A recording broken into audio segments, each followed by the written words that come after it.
Hello there and welcome. It's Perakroktor back again. Now, you know, in the last video that we made here together, you know, I went through how the conscious mind works, how the subconscious, and how the body is an expression of the mind.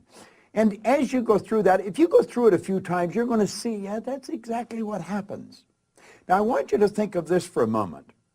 When you impress an idea upon your subconscious mind, that alters the vibration of this instrument we call our body. See, our body is a molecular structure, really what it is. It's a mass of energy in a very high speed of vibration.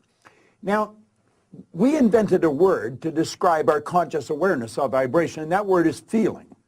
If you ask a person, you know, how are you today? They'll say, well, I'm feeling fine, or I don't feel that good, I feel great. You never hear a person say, oh, I'm consciously aware of being emotionally involved with a negative idea, so therefore I've moved into a negative vibration. But that's exactly what happens.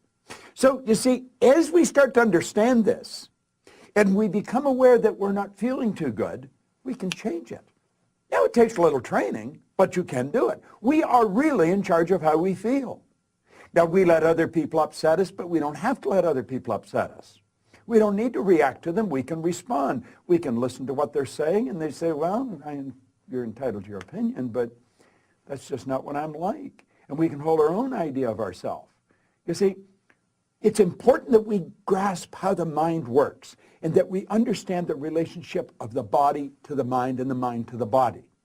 Now, it's our results that we want to change. Now, our results could be in our physical body. It may want to be, you may want to cast off a few pounds. You may want to put on a couple of pounds. You may want to have a little higher energy.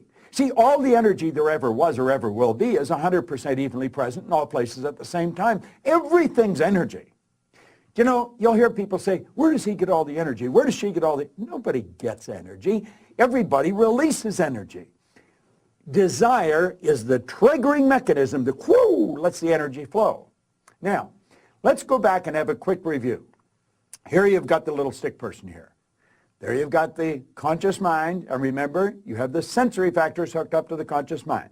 And then you have the subconscious mind, and then you have the body. Now, the conscious mind has the ability to choose thoughts.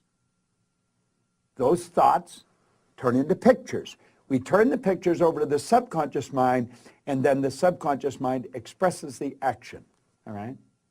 Now, what is the problem? Remember, we said the subconscious mind had no ability to reject. We said the subconscious mind cannot differentiate between what's real and what's imagined. How did we arrive on the scene? I'll tell you.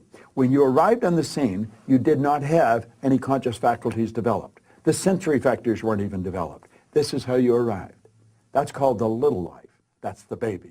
No conscious mind. So there's the subconscious mind. It's wide open. You can put anything in it.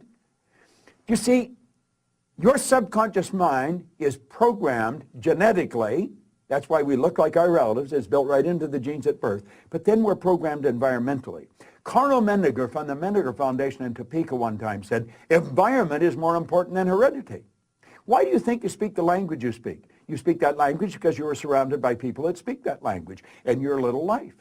And the language just went right into the subconscious mind. If you grew up in a home that was bilingual, you learned both languages. I had an associate over in Kuala Lumpur, had a little boy, he spoke 4 languages at 4 years of age. And you'd look at that and you'd say, my gosh. No. The baby was programmed. Why do you like the food you like? It's programming. That's right. Now, let's stop and think about the environment we were raised in. Here's the baby, and look at the ideas and the thoughts and the concepts that are going on around that baby are going right into that baby's subconscious mind. Now, through repetition, over and over and over again, and remember, the baby's getting it all day, all week, every week, all month, every month, all year, and this goes on for 4 or 5 years. And the baby reaches the age of 4 or 5 where they can start to think that baby's programmed. That baby is programmed to think like the people it had been surrounded by. If the people that surrounded that baby had gone right through school, the baby will probably grow up and go right through school. If the people that were surrounding that baby always lived in hard times, never had any money, always in debt, that's probably how that baby's going to grow up. Now, this is bizarre, but this is how it happens. It's how it happens for me. I was raised during a depression. We didn't have any money. There was always talk about no money. You should be satisfied with what you've got. Well, that's not true. You should never be satisfied with what you've got. You should be happy with what you've got. Dissatisfaction is actually a creative state.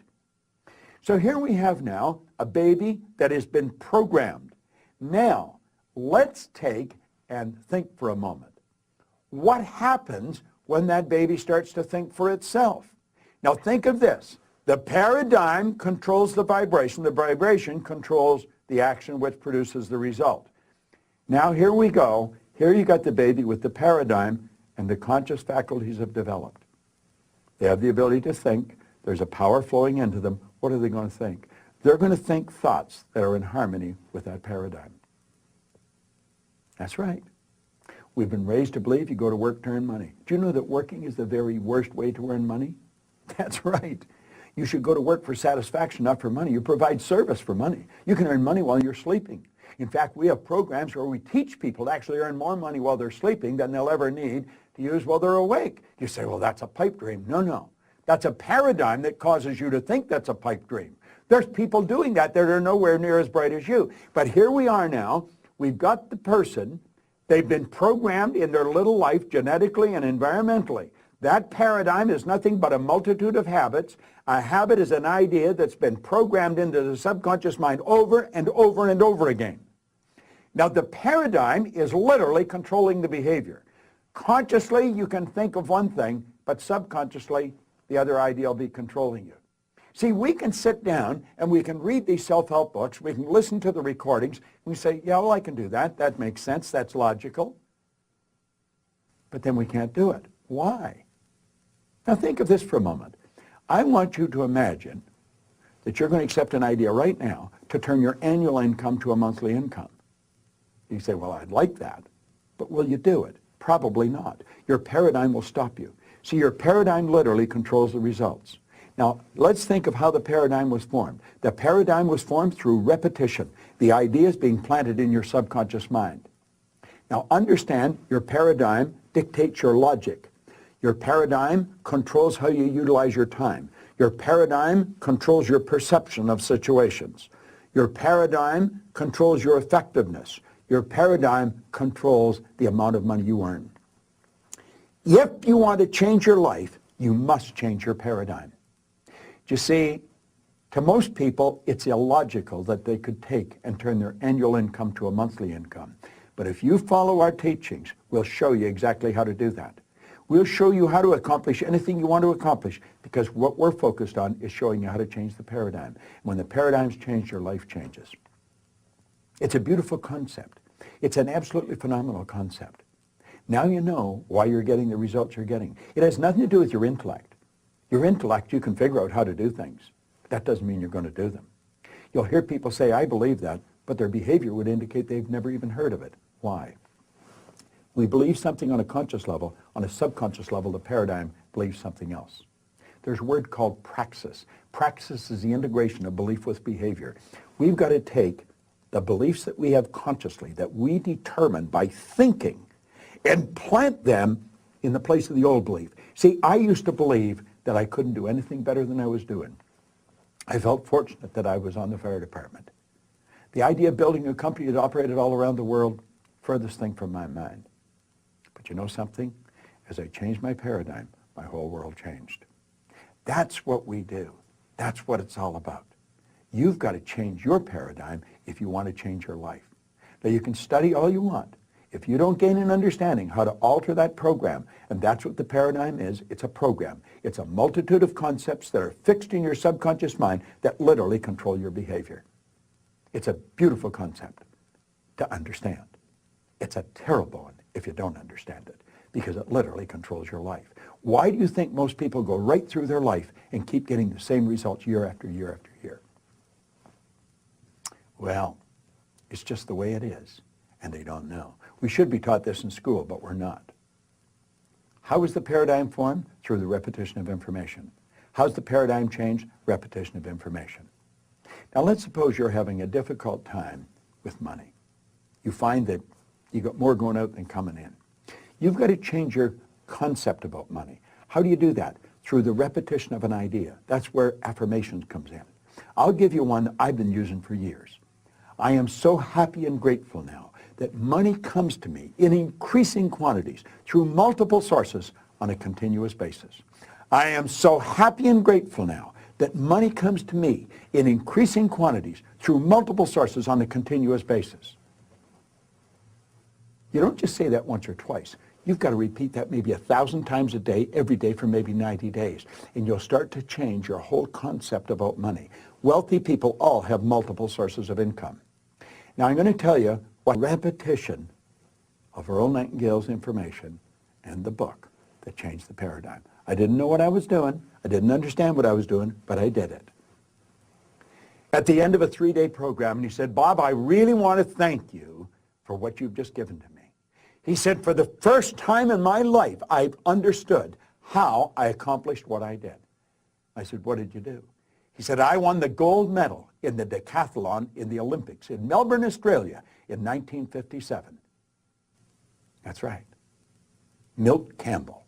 And he said, I never understood how I did it. He said, the next time you run a seminar, I want to bring my boys. And he did. Milt and I became great friends. In fact, Milt has a key to our house. He can come stay there anytime he wants. I live in Toronto, he's in New Jersey. But here was the top athlete in the world, a very best athlete in the world. He didn't understand how he got there. Most people that are very accomplished cannot tell you why they are. That's why they are. They've rewritten the program. They changed the paradigm. They might not have understood how they did it, but they did it. I want to thank you for watching this. But I'm going to ask you to share it with other people. Share it with them. Say, come and watch this. Start a rapport. Build a rapport with people, you know. It's a great way to live. And this is great information to understand. Thanks for listening. It's Bob Proctor. I enjoy sharing it with you.